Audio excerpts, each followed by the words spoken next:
Hi guys, in front of me is OPPO Reno 8T and let me show you how to activate battery percentage and status bar.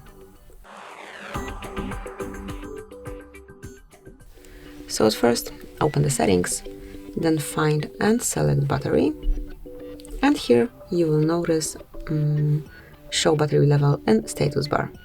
Click here and now you can change it. So tap on notification icons, then battery style. So you can also change it like this. And then the third option here is battery percentage. So it can be inside the indicator, outside, or you can hide it. It's up to you. So this is how you can personalize your battery icon, not only with the percentage, but only style and icon.